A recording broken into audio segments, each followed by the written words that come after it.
Assalamualaikum warahmatullahi wabarakatuh. Alhamdulillahirabbil alamin. Wassalatu wassalamu ala asyrafil anbiya'i wal mursalin wa ala alihi wa sahbihi ajma'in, amma ba'd. Yang terhormat dosen pengampu mata kuliah Filsafat Pendidikan Islam, Bapak dosen Amiruddin SPDI MPDI. Yang terhormat teman-teman seperjuangan rahimakumullah.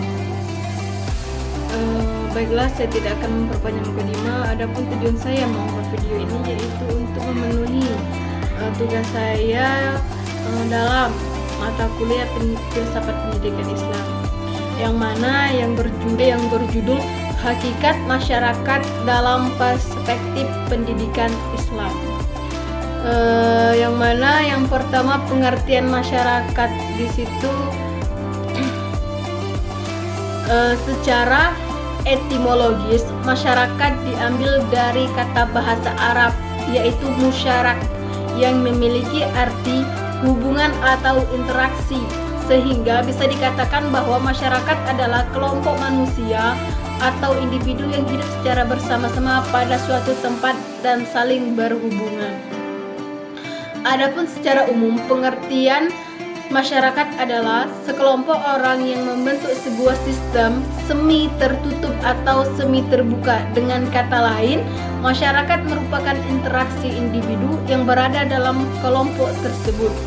Selain itu, masyarakat juga bisa disebut sebagai satu kesatuan atau kelompok yang memiliki hubungan serta beberapa kesamaan seperti sikap, perasaan, tradisi, dan budaya, yang mana kelompok tersebut membentuk suatu keturunan.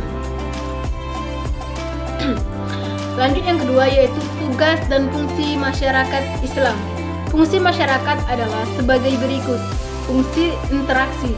Pengertian masyarakat memiliki fungsi interaksi yang meliputi koordinasi yang dibutuhkan oleh unit-unit yang sudah menjadi bagian dari sebuah sistem sosial, di mana sistem sosial tersebut memiliki kaitan dengan unit-unit yang berkontribusi kepada organisasi dan fungsi-fungsinya secara keseluruhan. Fungsi pemeliharaan. Fungsi pemeliharaan mempunyai kaitan antara masyarakat dengan subsistem kultural. Fungsi ini tetap mempertahankan prinsip-prinsip pertinggian yang dimiliki oleh masyarakat sambil mempersiapkan dasar dalam bertingkah laku untuk menuju kenyataan yang lebih tinggi. Fungsi untuk mencapai tujuan. Fungsi masyarakat berikutnya yaitu untuk mencapai tujuan bersama. Fungsinya untuk mengatur hubungan antara masyarakat sebagai sistem sosial dengan substansi kepribadian, yang mana fungsi tersebut tercermin ketika dalam penyusunan suatu skala prioritas dari sebagai tujuan yang hendak dicapai. Lanjut, peran atau fungsi masyarakat. 1. Peran serta dengan menggunakan jasa pelayanan yang tersedia. Yang 2. Peran serta dengan memberikan kontribusi dana, bahan, dan tenaga. Yang ketiga, peran serta secara pasif. Masyarakat dalam tingkatan ini menyetujui dan menerima apa yang diputuskan pihak sekolah atau komite sekolah. Misalnya, komite sekolah memutuskan agar orang tua membayar iuran bagi anaknya yang bersekolah dan orang tuanya menerima keputusan itu dengan mematuhinya. Yang keempat, peran serta melalui adanya konsultasi. Pada tingkat ini, orang tua datang ke sekolah untuk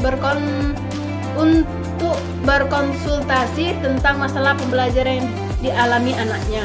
5. Peran serta dan pelayanan. Orang tua atau masyarakat terlibat dalam kegiatan sekolah. Misalnya, orang tua ikut membantu sekolah ketika anak studi tour, pramuka, kegiatan keagamaan, dan lain sebagainya. Yang keenam, peran serta sebagainya pelaksanaan kegiatan. Misalnya, sekolah meminta orang tua atau masyarakat untuk memberikan penyuluhan pentingnya pendidikan, masalah gender, gizi, dan lain sebagainya. Dapat pula misalnya berpartisipasi dalam mencatat anak usia sekolah di lingkungannya agar sekolah dapat menampungnya menjadi narasumber, guru bantu, dan lain sebagainya. Lanjut, yang ketujuh, peran serta pengambilan keputusan orang tua masyarakat terlibat dalam pembahasan masalah pendidikan, baik akademis maupun non-akademis, dan ikut dalam proses pengambilan keputusan dalam rencana pengembangan sekolah. Lanjut, yang terakhir yaitu pengaruh kebijakan pendidikan Islam terhadap masyarakat.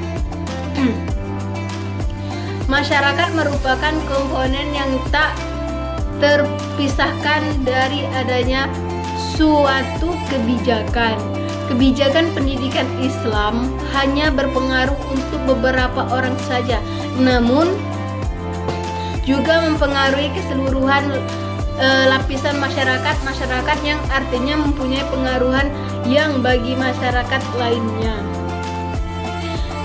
Sedangkan pendidikan pada dasarnya merupakan rencana upaya masa depan masyarakat yang harus diperhitungkan berbagai faktor yang berpengaruh. Kebijakan pendidikan mestinya juga disesuaikan dengan ukuran masyarakat itu sendiri, sehingga menjadi kesatuan yang selaras. Demikian dengan kebijakan pendidikan yang diterapkan di Indonesia yang memang sangat mempengaruhi perkembangan dan perubahan masyarakat. Demikianlah yang dapat saya sampaikan, kurang dan lebihnya saya mohon maaf. Saya akhiri, wassalamualaikum warahmatullahi wabarakatuh.